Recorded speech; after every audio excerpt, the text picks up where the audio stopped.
to most likely get more no's than you're going to get yeses.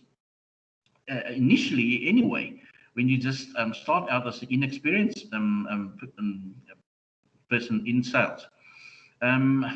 And hopefully some of the tips that this chapter has provided you will help you to deal with it better, because the way in which we deal with objections is going to determine the success of that call. Or have we just wasted our breath initially with the call and then making the appointment and then doing the presentation?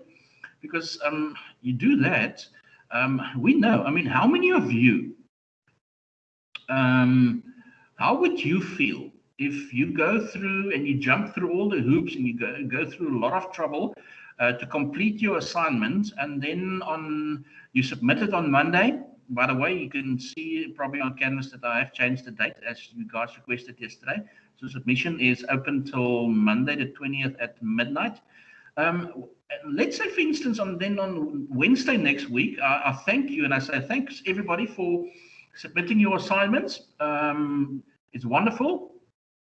I started reading through it, and then I thought, you know what, I'm actually not going to mark it. I'm not going to give you a mark for this. I'm just going to give everybody the same mark. I'm going to give everybody 50%. Would you be happy with that? Now, there's two possible scenarios. Obviously, there's a group that's going to say, oh yeah, I'll take 50 any day. And then now, depending on knowing how much effort you put in or how little effort you put in, then you will take a deal like 50. People who've put extra effort in, which is expecting a higher mark, it's going to say, no, you've got to mark it, sir. Can't give me 50. I definitely did more than one of the other students, for instance. So it's similar to a sales presentation that results in nothing. So even in the worst sales presentation scenarios where it doesn't result in a sale, you still have to take the best out of it. You still have to take something good out of that experience. Otherwise, it would be just a waste of time. And none of us enter into a presentation with the possibility of a sale at the end, or as the preferred outcome, if there's no reward. If you know the person is going to say no, and you prepare as if the person is going to say no, then why go through the effort of preparing in the first place? So yes, the positivity that's required for you, unfortunately, is going to be challenged by a variety of objections regularly. Some of them trivial, some of them genuine. And the more experienced you become, the easier it will be for you to determine which is which, and the easier it would be for you to react correctly to a specific objection. Right, basic pointers on how we can deal with it, basic techniques. The ones that we have on the screen is a summary of some techniques that we have sort of addressed so far in the chapter, but this is more sort of a summary to say what we've learned from all the different methods and all the types of objections that we've dealt with so far in this chapter, is that to remain positive, you must not take it personally and welcome an objection, because the objection is most often a request for more information. You have to listen carefully. The first and the second points go hand in hand. You're not going to be positive and not take it personally if you don't listen to what they're actually saying. Because if you listen to what they're actually saying, you'll see that they're complaining about the product or the company that you're representing, or their bad service, or how the competitors are better. They're not directing at you. We did yesterday say that maybe because it's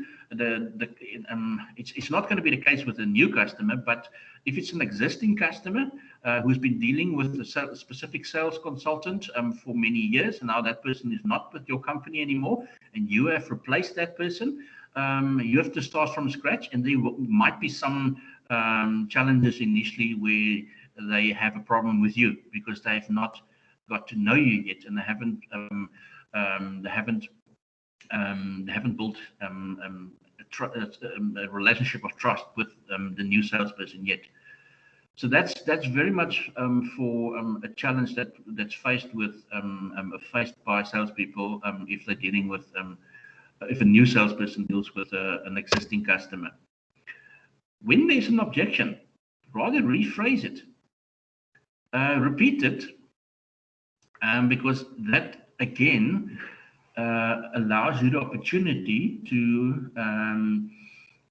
to see if you have listened correctly and therefore have identified the objection correctly. Try and find if there's a hidden objection, try and uncover that by asking specific questions. And again, yesterday we said it has a lot to do with how well you are prepared. And ask as often as possible the why questions and the what questions. What do you like about this product? Why do you think? Why do you say our competitors' products are better? Try and ask those what and why questions. And I think if you do most of these things or all of these things, it's again not a guarantee for a positive result, but there is no such thing. The only thing that you do know is that if you don't sanitize and you don't wear your mask and you don't social distance, you don't follow the COVID regulations, that you are going to test positive. That's the only positive that you actually are sure of happening. Anyway, let's see. Let's see some techniques that individually we're going to deal with all of these three. Let's look at the direct denial. Somebody objects to and raises an objection or a concern about a specific feature of your product. Now, you have to first ensure, and that's where we said yesterday, you must be a subject expert of the product that you are selling. That's undeniable. You cannot not have superior knowledge of the product that you are selling. You have to ensure that you have all the information on how it works, all the possible outcomes. If it doesn't work, where can it go wrong? How can you fix it? Because we know people like to fix things themselves first before they go back to the shop. It's too much trouble to go back. It depends again, obviously, on how expensive the product is that they've bought. So you have to, unfortunately, use a lot of tact when you deny a objection that that a prospect has raised. Be very careful, because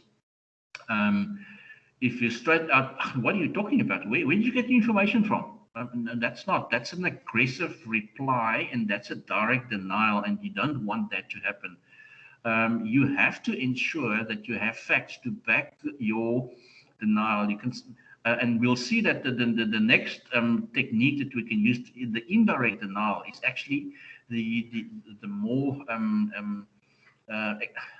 more acceptable approach. It is a softer approach, but you can understand that the objection that was raised by the prospect is a legitimate one. You can see that it's actually a serious problem, and that they are aware of that problem. You might be aware of it as well. You could have anticipated it, but because you are well prepared, hopefully, because you are well prepared, because you have all the information, you can say, you know what, I'm not sure 100% correct, sir, if that's correct, because the information that I have on a survey that was done recently showed this, and that.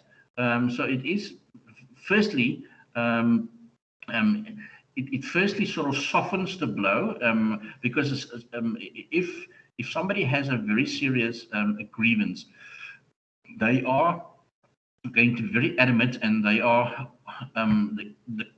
their objection would be done in a rather aggressive and vocal manner.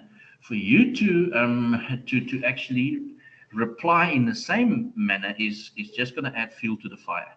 So you take the softer approach, you take the more diplomatic or the more tactful approach, to almost sort of initially concur what they have objected, and then obviously set the record straight by providing supporting facts. This works very well. For instance, the example at the bottom of the page where the customer says, your price is much higher than the competitors. Yeah, well, sir, I agree. Our price is higher, but you know what? We remember that extra extended warranty that we offer. Okay, so you justify why the price is higher by firstly sort of agreeing that, yeah, our price is higher. We know our price is higher. And hopefully you do know that your price is higher for you to actually have replied like this. But yeah, then highlight a benefit that qualifies why the price is higher, rather than just going in and straightforward. You know what? You're quite right. Ours is too expensive. I've been talking to Mark and to management for months now. I tell them it's difficult to sell these products because our prices are too high. No, you're going to do that. You're not going to respond like that. No. You must ensure that you have your facts right. And then, obviously, if it is the case and you don't have any reason to justify it, you have a problem. But that's why you have to be prepared. You have to anticipate it, because what did we say yesterday? What's the one thing that most prospects will object about? Let's see if you can still remember from yesterday. Anybody? What's the one objection that will 99.9% of the time be one of the aspects that people object about? Anybody?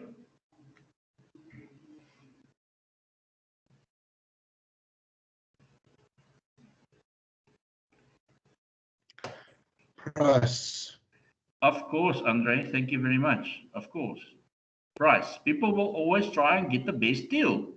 They will try and get the best deal ever. They will definitely, if it's a product that, and that's why people object and use that as the topic of objection.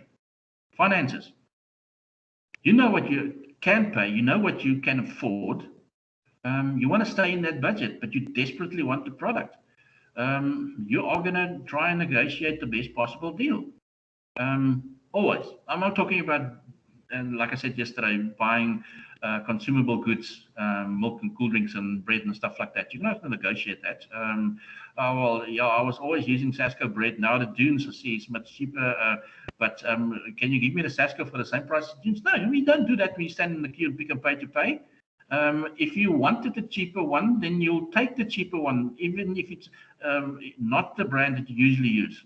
Okay, if it's a financial issue in that scenario, if it's a car, if it's a house, if it's something, I can't remember. I think it happened to me once in my life.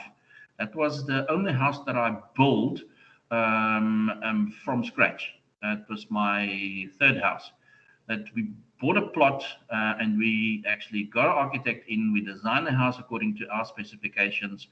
Remember that photograph I had on my mirror, that house, and actually that was the only time where when I sold that house, that was the only time that the buyer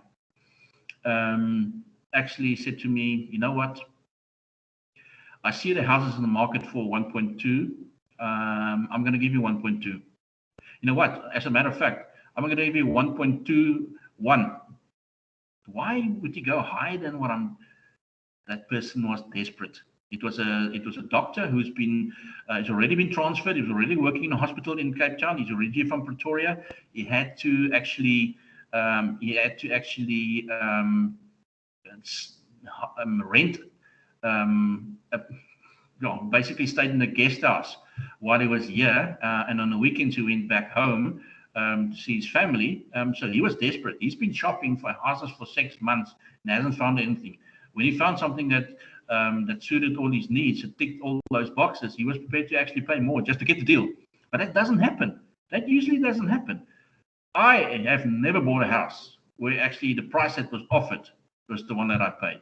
It was always a bit cheaper. And there's always a negotiation between the estate agent who's sacrificing a bit of their commission, between the seller who's dropping his price slightly. Because when you sell a house, you will always put it at a competitive price, but slightly higher than what you would like to actually receive in your pocket, because you know there's going to be a negotiation. Okay, which is not the case with a consumable product in a supermarket. Right.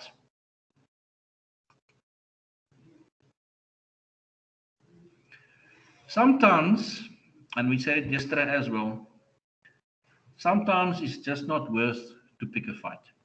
Sometimes you just have to let it go. Sometimes you have to acknowledge that the objection that was raised is legitimate. You don't have a comeback. You don't actually have a justifiable reply. And you know what? It's at that point that you say, you know what, sir, I can see that this is not the right time for you. It's 100% correct. I'm okay, and I'll take note of the objections that you've made. I'll take it up with my management, but it's 100% fine. I'm not going to put you under any pressure. Thanks very much. And that's where you say thank you and you move on. You're going to waste more time sometimes in certain situations. So sometimes less is more, and in this case it is. For instance, the example that's on the screen. The service I received from your company the last time was so bad, I actually decided to never buy from you guys again. Okay, so you would say, right, you know what, sir? I'm very sorry to hear that you had a bad experience and that you were treated badly last time. Hopefully I can do better, but it's quite all right. And let's reschedule for a time that you actually feel much better. Or I can maybe show you how do you rate the experience that you've had with me up to this point? I mean, are you happier than you were previously? Because you have to then obviously try and find out what the real objection is, and if they've had a bad experience. If you have done your, and remember, a question like this would not be asked by a new customer. This would be asked by an existing customer. So it means that they've had a bad experience previously. You, if you have prepared properly, would know that they've had a bad experience previously, and therefore you can be prepared for a question like this. You expect it to pop up at some point.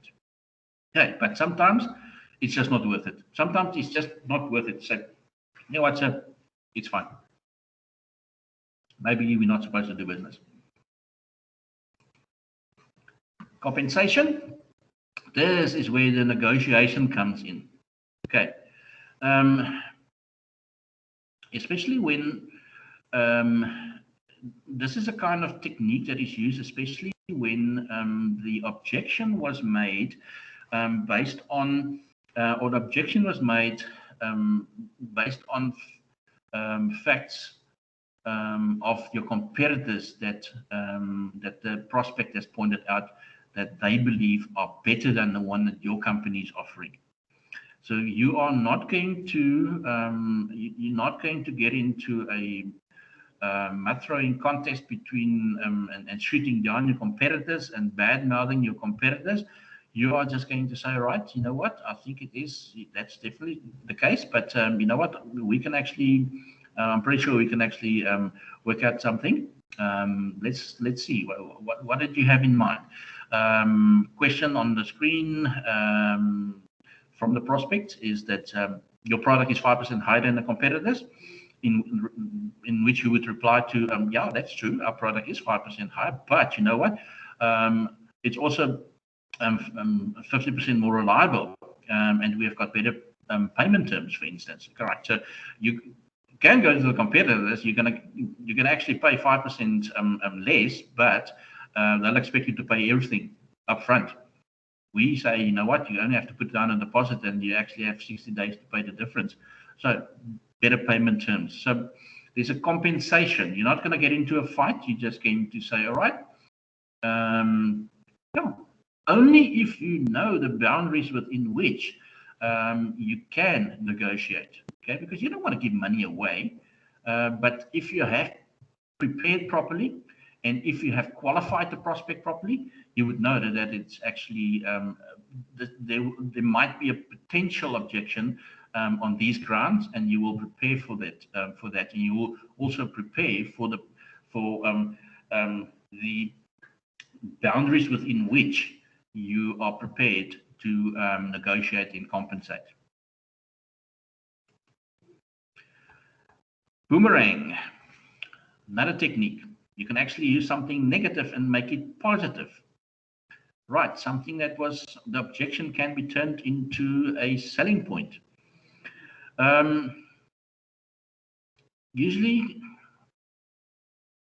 something that, or technique that is used effectively by very experienced salespeople.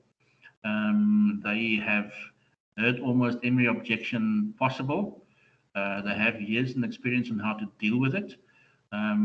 Therefore, they think quickly because they have lots of experience.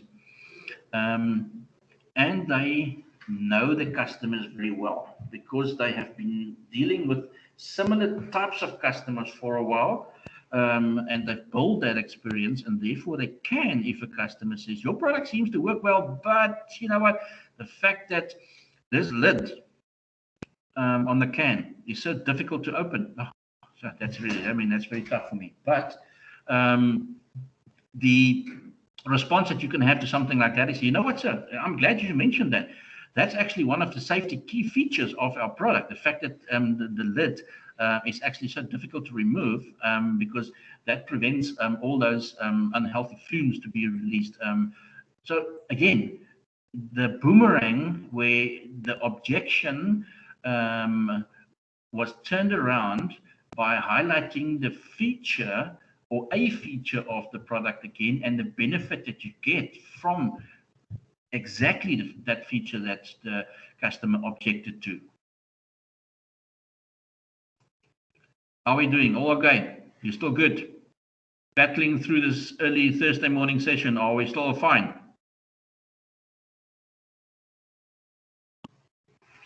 Almost there. Hang in there, people. Hang in there. We're almost done. Right. Then you have a third-party reference as well. This is where you see there's an objection, and then you actually use, but that's only if you have the facts, and you must be sure of your facts. You cannot use this if you're not sure. Then you to a question, for instance, or objection, for instance, like our current machine runs for 8 hours a day, hasn't given me any trouble for weeks now. You would now, in a case like that, could use in the response to say, you know what, that's great to hear, sir, but that's actually very good. But there's another company, XYZ, that also have been using the model I'm actually telling you about now. They've been running it for 24 hours a day for weeks now. And also, they've had wonderful responses. Okay, so this is where you start using real examples, but you have to ensure that the party that you are using here as a referral is satisfied, and obviously that they are also, you know, especially within the new POPI Act requirements, that you can share that information, that they can be used as a reference when you are doing a presentation. Okay, because sometimes people just use it, they drop names just to make the deal, but actually that those people are not familiar with the products that you are trying to offer them, or that you're trying to link to the particular celebrity. Trial close. We'll deal with closing in next chapter later on in the 5th period. But the trial close is something that you can do. It's questions that you can ask at any point during the presentation. Usually after there is objection is a very good time to actually use a trial close. It's a question that you ask just to see if everybody is still on the same page. If you have not got to the highlight of your presentation yet, it would be just a question that you ask just to see if they are still interested and if both of you are still on the same page, so to speak, before you continue. And then obviously just before you prepare for the close, you also do a sort of a trial close question. It's a trial close, it's not a close, it's a question that prepares you for the close, and it usually indicates if the client is ready to actually to buy. What are some tips? Make sure that you summarize what you have done up to that point. Do not focus too much on the objections. That should just appear in the summary, and then get confirmation that they actually are ready to buy.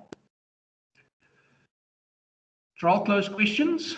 As I said, it can be done most effectively usually after an objection, but it can be used within anywhere within a in the presentation.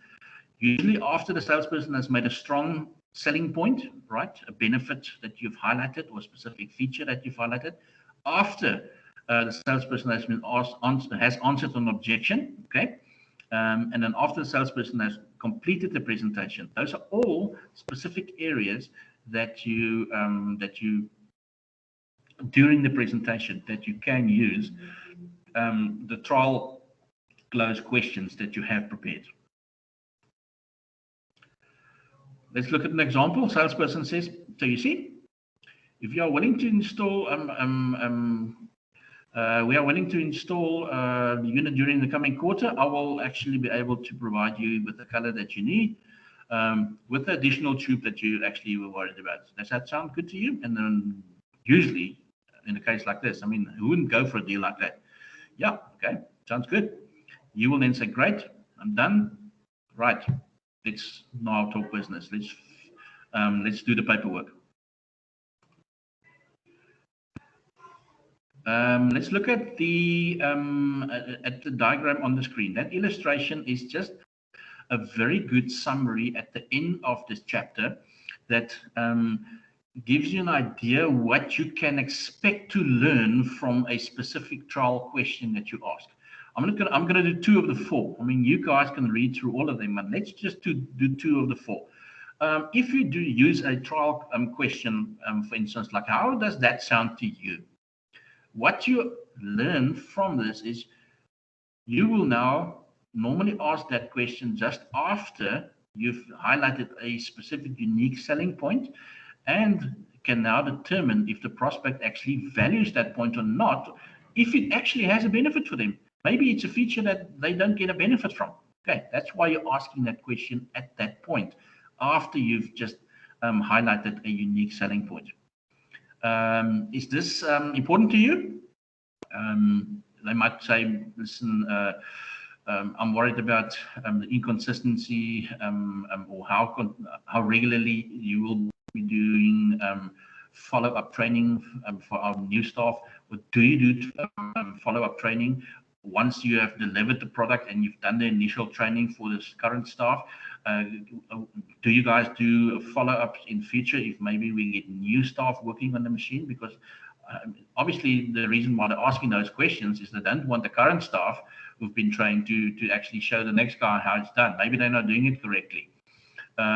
So would the supplier of that product, as part of their after-sales service, do that regular updated training as well? It's important. And the question, like, is this important, is to determine. It is very important for them. So if that is one of the features that you can offer, if that's one of the benefits and advantages that you can offer, then you're ready. Then this trial close is, and that specific question has indicated that this is valuable to the customer and let you know that you are done. You've almost closed the deal.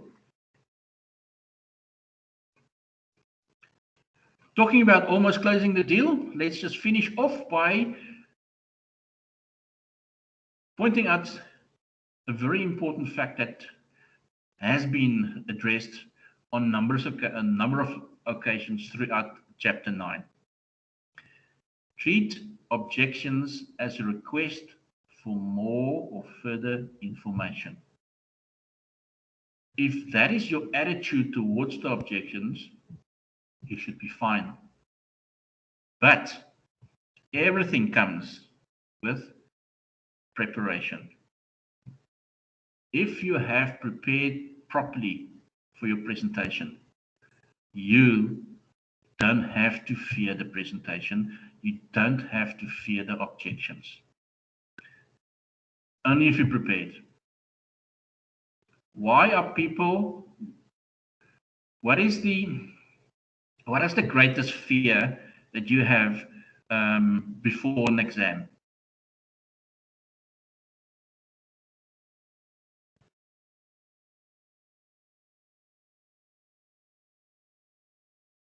I worry if I've studied enough or not. Right. Is that something that you can control? No, not really. No, Mutlak, it actually is something you control. You said you fear, and I'm using it as an example. I'm not criticizing you at all. Um, I'm using it as an example. You said that you fear that you have not studied, you're anxious before the exam because you fear that you might not have studied enough. Yes. If you have studied enough, you would not have that fear. You would just be nervous. There's a difference between fearing it and being anxious about it and just being normal nervousness because nobody likes exams. Um, we always fear that we actually have not prepared properly. Now, if you have planned all your revision and your preparation sufficiently, then you still be nervous because you don't know what questions they're going to ask, but you are confident because you know that whatever questions they're going to ask, you've prepared properly. Okay, so it is something that you can control. How you prepare for an exam is something that you can control. And it comes back to time management. So, see, time management is not just a chapter in a personal selling module. It is important in your daily lives as well. How you prepare for the exam, how you work at, because you get your timetable at the start of the semester. You know your submission dates for all your assignments. You know when you're going to write your exams. You need to treat those dates as the finish line and work back from there and see what you have to do. That's it's applicable to the example that we've just used now, but it's in the subject of personal selling extremely important. In life, it's extremely important. In business, it's extremely important. Planning is essential because the planning part is the part that we can control. The more we plan, the more confident we are, the better prepared we are. And the opposite is obviously true if you haven't. You guys okay? We've done the session. Everybody cool? Oh, good, sir. Thanks very much. Thanks to everybody else that has joined. I'll see you guys in a period's time, in the 5th period. Okay.